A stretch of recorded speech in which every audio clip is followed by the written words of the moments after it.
In today's video, we have a lot of offseason talk to discuss, including teams like the Toronto Maple Leafs, Edmonton Oilers, Montreal Canadiens, Calgary Flames, and St. Louis Blues. We'll discuss all the latest news coming up next.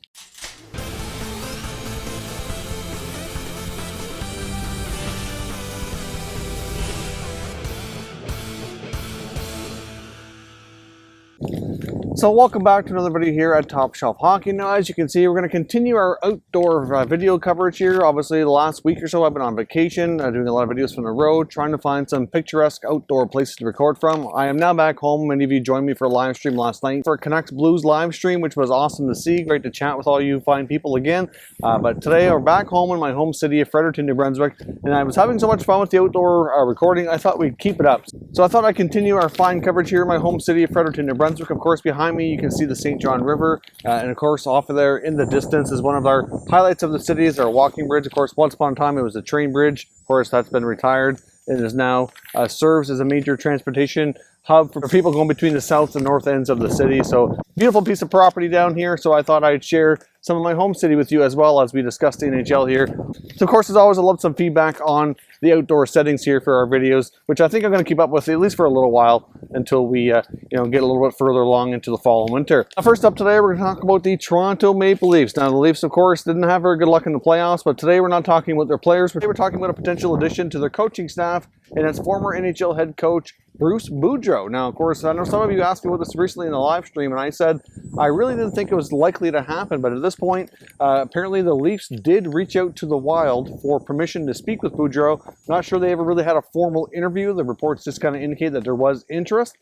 Even though Boudreau was fired by the Wild, he was still under contract, so they would still need consent in order to talk to him about a potential job opening. So it's pretty clear, though, right now Boudreau wants to remain a head coach and will seek head coaching opportunities, but apparently he seemed very intrigued with the idea of going home to his hometown Maple Leafs. He has ties previously to the Leafs organization. He's from the area. He played for the Leafs as a player many years ago and certainly would be greatly intrigued. He cheers for the Leafs a lot, especially when he's not tied to an NHL team. So Boudreau could be a very interesting addition to the coaching staff at Sheldon Keefe. Certainly brings a ton of experience. I guess we'll see if anything comes to that. But like I said, he'll be looking for head coaching opportunities first and foremost. But if that doesn't come to be, then it wouldn't be surprising to see the Leafs add on the veteran coach to their staff. There are reports as well on the Edmonton Oilers from Mark Spector of Sportsnet talking about the likelihood here that we could actually see a contract signing of forward Jessie Puljujarvi sooner than later. Now, we've had different reports throughout the last couple of months about whether or not he's likely to return, but right now Spector has indicated that he's done some investigating here on both sides of the equation, both on the Edmonton side and the player side, and it seems likely that a contract will get done, and it very well is likely that he could end up in the next Edmonton Oilers training camp and probably make the roster for next season. Of course, we know the Oilers are likely going to be making a few changes, but if Puljujarvi could turn out to be a player for them and play anywhere close to the potential they thought they had when he was drafted, that would be a huge addition for the Oilers team, who certainly could use some additional depth on the wings and some much needed secondary scoring. So I guess we'll have to wait further word, but right now things are looking quite positive that Puljujarvi does indeed sign with the Oilers here after all. Now, I also want to take a look at the Montreal Canadiens, who unfortunately their season came to an end against the Philadelphia Flyers yesterday. We caught the end of the Habs Flyers game during the live stream while we were waiting for Canucks Blues to get started. So the Habs are officially out, but they made themselves a great run. They beat the Penguins in the qualifying round, and I must say they gave the Flyers a pretty good run. I mean, they went to 6 games, and overall, I thought Montreal even outplayed Philadelphia at times, but just did not get the bounces, and certainly things did not go their way. They had an injury to Brendan Gallagher, broken jaw. That didn't help matters. So clearly, this team certainly a surprise, and a lot of their young players took some major steps forward as well with their development. So you can't help but wonder, though, if some of them might be on the move this offseason. There was a lot of talk on Max Domi. Obviously, some wonder now, has he played his last game as a Montreal Canadian? He certainly didn't have a terrific playoff, but he was certainly late to getting to training camp as well due to the concerns over COVID-19 and the fact that he's considered a higher risk due to being a type 1 diabetic. So maybe that had something to do with it. I don't know. We'll have to wait and see if he was battling any injuries. There could be more to that story that we're not aware of. But clearly the way he was used throughout the playoffs, you can't help but wonder if a change of scenery right now is certainly possible. I mean, we saw Nick Suzuki and Kotkaniemi take some major steps forward. So they're certainly, along with Philip Deneau, likely their top 3 centers for the foreseeable future. So Domi will have to be a winger for Montreal to work out. We saw Tatar not have a great playoff either, so I think Tatar and Domi both, who were a big part of the team's offense for the last couple of years, struggled in these playoffs. So I think Tatar's future certainly is questionable as well. On the other hand, though, I thought Jonathan Drouin certainly had a much better playoff and certainly deserves some praise for his good efforts in the playoffs, made some great plays, and certainly found some chemistry with Suzuki. So that could be really huge for him, kind of resurrecting his career and getting things back on track. But as far as Domi goes, I think real possibility here that Domi and Tatar could potentially be trade bait for Montreal. I guess we'll have to wait and see. Like I said, there hasn't been any updates on a new contract. He's been in the rumor mill for several months, and now that the season's officially over, you just can't help but wonder if that indeed has come to an end. Now, Marc Bergevin and his season-ending press conference, I guess you could say, availability today after the Habs being eliminated last night, did indicate as well that something high on his list of priorities is to find a more suitable backup for Carey Price. Obviously, they tried Keith Kincaid this year. That didn't work out. Doesn't sound like they have a ton of faith in Charlie Lindgren. I know Caden Primo certainly has a long-term potential, but I think that's ideally at least another year or more out. Give him some time to really develop in the American Hockey League would be preferable in that case. No need to rush him if you don't need to. So do look out for the Montreal Canadiens to likely acquire a better backup who can hopefully take the workload off of Price. He indicated that Price needs to get some more rest and certainly take the pressure off a little bit. So that's going to be high up on his list of priorities. And they have all kinds of cap space, so difficult to say how much they spend on a backup goalie. But certainly Marc Bergevin in Montreal, I'm not sure how busy they're going to be. I mean, I wouldn't be surprised to see them try to address the left side of their defense. Maybe address a little bit of forward needs, but if they do, like I said, I think Tatar and Domi would be your prime two trade candidates, but there's certainly by far no guarantees that they get moved. It's certainly quite possible they both return. Tatar still has another year in his contract. Very well could be extended, but I think they need to be careful there. They could sell while the value is high. Even though he didn't have a great playoff, his regular season was really excellent. And I guess they'll have to decide who fits in their team here longer term with their future. They have some more young players that they need to try to find room for. So we'll see what the Montreal Canadiens do. But I do think with all those prospects that have gained a lot of development here and their young players, they do have a bright future and be interesting to see what they do. I know when you listen to Carey Price talk, he says his window is getting shorter and shorter and shorter to try to win a championship before his career is up. So I know Bergevin is likely going to want to make this team better for guys like him and Weber to really have a better chance here at a cup while they still have those solid veterans in their lineup for the next little while. And of course, looking at one of Canada's other teams, the Calgary Flames, who were eliminated in somewhat embarrassing style in the last couple of games against the Dallas Stars, did not go overly well. Even though they had a pretty good round against Winnipeg. I think the main reason they got past Winnipeg was all the injuries. And obviously they suffered their own in round two. Matthew Tkachuk missed most of the series.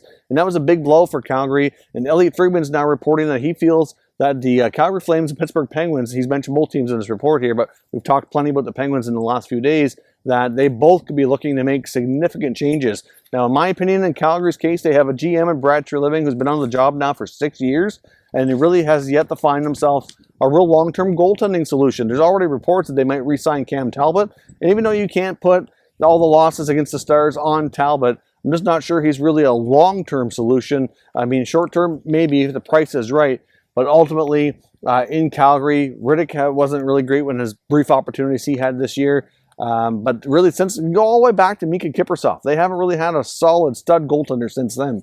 And that's been a long time. There's been a lot of goaltending changes during Treliving's time as GM in Calgary. And I think that really needs to be addressed and determine who is going to be leading that team moving forward in between the pipes. They really need a long-term solution. So hopefully he looks to that. And obviously, a lot of talk around Monahan and Gaudreau. Will one of them be moved? Will they really make a significant change? They have the Seattle expansion draft to think about with whatever they decide to do as well. I know looking at some people's Seattle mock drafts that took place after the team was unveiled in the name back just a little while back in July, a lot of people had Mark Giordano, the captain of the Flames, being left unprotected, possibly for Seattle to grab as a veteran guy, maybe be their first captain. Hard to say, but certainly changes are necessary. Giordano didn't think he had a great playoff. He was very predictable, especially in the offensive zone. And clearly, like I said, the top line of Gaudreau, Monahan, just not getting the job done. I think they do have good pieces like Tkachuk and Lindholm to build around. But between Gaudreau and Monahan, I think one of them likely does get moved. At least the odds are higher now than they ever have been. And Johnny Gaudreau has had trade rumors around him for several months. So ultimately, could this be the year? I guess we will wait to see But certainly there won't be a shortage of interest. He has a decent contract, and if he can get back to playing that 80 to 90 point style of hockey where he can put up the points, then he'll have suitors out there for sure. But the problem with Johnny Gaudreau is not regular season Johnny, it's playoff Johnny, who doesn't seem to show up and get the job done. So until he overcomes that, part of his character here, there certainly could be some skepticism over, what quality level of hockey player he is. I mean, he's a terrific player, but is he in the elite level who can rise to the occasion in the playoffs, and play for a championship caliber team and be one of the leaders? Or is he going to turn out to be more of a complementary piece? We've seen numerous players around the NHL really end up, with that kind of role on a team where they're expected to be the star, the leader, and they falter. But when they go to a team, they get traded and they have another opportunity where they're more of a secondary piece. Like, look at Phil Kessel's a prime example of that. And obviously in Toronto, he was looked upon as being the guy. But when he went to Pittsburgh, where he didn't have to be that guy, he could be their third, fourth best player. Obviously, that changed things drastically, and he got himself a couple of Stanley Cups. So could Gaudreau do the same thing? Obviously, there likely would be interest for him to go back to his roots, maybe Philadelphia, New Jersey. The Flyers are a pretty stacked team, though. I'm not sure that they really have the need for Gaudreau, but New Jersey is a team who's looking to come up on the upswing with all those young players. Maybe we could see Gaudreau end up with the Devils, trying to play with like Jack Hughes, Nico Hischier, and that group of young, dynamic forwards that are trying to build upon their development. So I don't know, but either way, the Flames are fully expected to make significant changes here. And Elliot Friedman says that they're considering all options right now. And to me, if I'm Calgary ownership, I'm even taking a long look at Brad Treliving too. I mean, it said 6 years. You haven't really had any serious sustained, movement here going the right direction. Maybe they need to consider a change in that regard as well, because obviously a lot of the moves he's made just has not worked out to make this team better longer term, to get that long-term sustained success. Now, lastly here, I want to touch on the defending Stanley Cup champions, St. Louis Blues, who were eliminated by the upstart Vancouver Canucks last night in Game 6. It was quite a game. Within halfway through the game, it was 4-0 Vancouver. Jordan Binnington gets yanked. And to be completely honest, I was really surprised that Craig Berube went with Binnington. Now, listening to his logic around him, the fact that Binnington did so well for them last year in the playoffs, he really played well when they were under pressure for elimination. And I get all that. I understand what he did last year, and you can't take that away from him. He's a Stanley Cup champion, had a heck of a run in his first season, but you had Jake Allen, who had played 3 consecutive games for the Blues and done really well. They won the first 2 under Jake being in the net. In Game 3, they lost by 1 goal, but certainly by no means you could fault him on that loss. So why make the change? Like, ultimately, Binnington, in my opinion, just did not look right this entire time that they came back to play. Throughout the round robin in the playoffs, Jordan Binnington was far from himself from last year. It was not getting it done. So as much as that history is there and you feel like you need to rely on him, you also have to live in the today. And maybe he overthought that. I don't know, but I was surprised. But because of the way Jake Allen has played, unfortunately, he's kind of made himself a prime trade candidate. We've seen him struggle as a starter, but since he's been more of a backup, the pressure's kind of taken off for Binnington. We saw what he came in his playoff series and do again. His playoff stats were amazing. I think there's a good chance where the Blues need to free up some cap space that they very well could sell high on Jake Allen now, because his value is probably higher than it ever has been. He's got 1 year in his contract, a little over $4 million, so it's not a crazy, ridiculous amount of money. He's 30 years old, so he's not super old, but he's kind of getting past those what were normally called prime years. And maybe another team out there gives him an opportunity in a 1A, 1B situation. He can get himself back to where he used to be, and maybe he can get back to being more of a regular player, contributing more. I don't know, but the Blues need to cut salary. And even though Allen showed 3 consecutive games in that playoff series, Berube still wouldn't put him in when it mattered the most. So clearly there's a confidence issue there, and they still went to Binnington, who let them down. And even though the team in front of Binnington did not play well, there's a few of those goals he definitely should have had.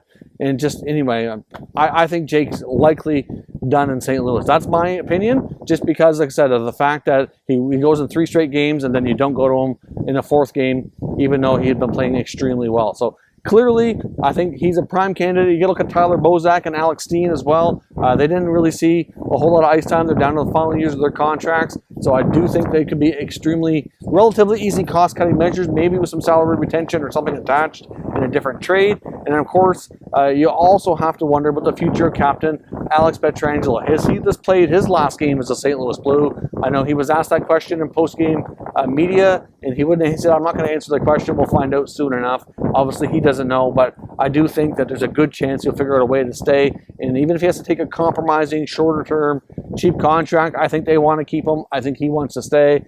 He probably, after losing to Vancouver, feels like he's got unfinished business there in St. Louis.